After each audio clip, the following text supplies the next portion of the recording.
ब्रह्मा जी ने किया कान्हा के मित्रों का अपहरण, अद्भुत लीला। ये कथा भगवान श्री कृष्ण की ब्रह्मा विमोह लीला के नाम से प्रसिद्ध है। ये घटना हमें बताती है कि स्वयं सृष्टिकर्ता ब्रह्मा भी कभी-कभी भगवान की माया में भ्रमित हो जाते हैं। कथा की शुरुआत। एक दिन वृंदावन में बालक श्री कृष्ण अपने मित्रों यानी ग्वाल बालों और बछड़ों के साथ वन में खेल रहे थे। सब मिलकर हंसी मजाक कर रहे थे, खाना खा रहे थे और आनंद में मग्न थे। उसी समय ब्रह्मा जी ने ये दृश्य देखा।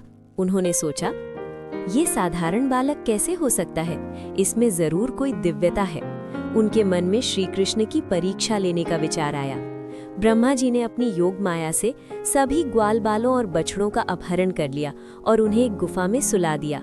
अब वृंदावन में ना तो कोई मित्र था न बछड़े। श्री कृष्ण की अद्भुत लीला। जब श्री कृष्ण ने देखा कि सब गायब है तो वे तुरंत समझ गए कि ये ब्रह्मा जी की लीला है। तब श्री कृष्ण ने स्वयं ही सभी ग्वाल बालों और बछड़ों का रूप धारण कर लिया। हर मित्र स्वयं कृष्ण, हर बछड़ा स्वयं कृष्ण, और ऐसे ही पूरा 1 वर्ष बीत गया। वृंदावन में बदलाव। इस 1 वर्ष में एक अद्भुत परिवर्तन हुआ। माता पिता का अपने बच्चों के प्रति प्रेम और बढ़ गया। गायों का अपने बछड़ों के प्रति स्नेह और गहरा हो गया, क्योंकि वास्तव में वे सभी स्वयं भगवान कृष्ण ही थे। ब्रह्मा जी का भ्रम टूटना। जब ब्रह्मा जी वापस आए तो उन्होंने देखा कि ग्वाल बाल और बछड़े तो यहीं खेल रहे हैं। वे चकित रह गए। तभी उन्होंने देखा कि हर बालक और हर बछड़ा अचानक चतुर्भुज विष्णु रूप में बदल गया। ब्रह्मा जी को समझ आ गया, ये कोई साधारण बालक नहीं, ये तो स्वयं भगवान है। ब्रह्मा जी तुरंत श्री कृष्ण के चरणों में गिर पड़े और बोले, हे प्रभु, मैं आपकी माया में फंस गया, मुझे क्षमा करें। श्री कृष्ण ने मुस्कुराकर उन्हें क्षमा कर दिया। कथा से मिलने वाली सीख। भगवान की लीला को समझना आसान नहीं। अहंकार यानी घमंड बड़े से बड़े देवता को भी भ्रमित कर सकता है। सच्ची भक्ति में ही भगवान का साक्षात्कार होता है। ब्रह्मा विमोह लीला एक भावनात्मक महाकाव्य कथा। प्रथम अध्याय, वृंदावन की मधुर सुबह। वृंदावन, जहाँ हर पत्ता श्री कृष्ण का नाम गुनगुनाता था, जहाँ यमुना की लहरें भी कान्हा कान्हा कहती थी। उस दिन भी कुछ ऐसा ही था। छोटे छोटे ग्वाल बाल, हंसी से भरे चेहरे और उनके बीच नटखट, चंचल लेकिन दिव्य कान्हा।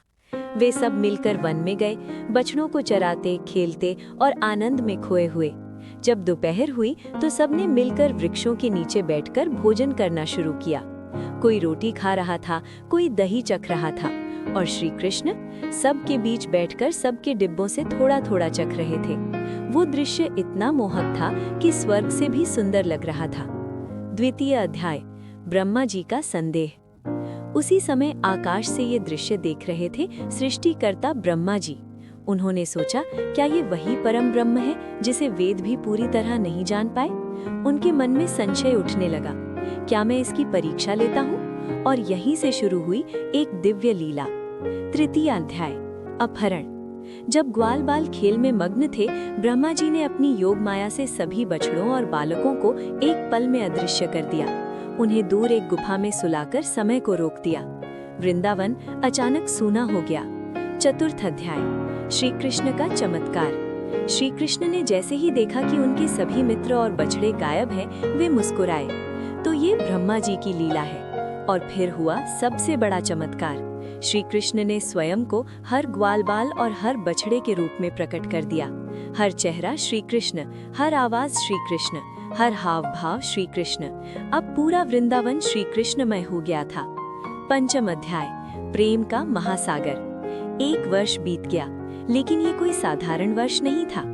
माता यशोदा का अपने बच्चे के प्रति प्रेम और बढ़ गया। हर माता पिता का स्नेह गहरा हो गया। गायें अपने बछड़ों को देखकर और भी भावुक हो जाती, क्योंकि वे जिनसे प्रेम कर रहे थे वो कोई और नहीं, स्वयं भगवान थे।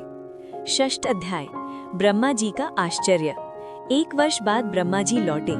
उन्होंने सोचा, देखता हूँ अब क्या स्थिति है। लेकिन जैसे ही उन्होंने देखा, वे स्तब्ध रह गए।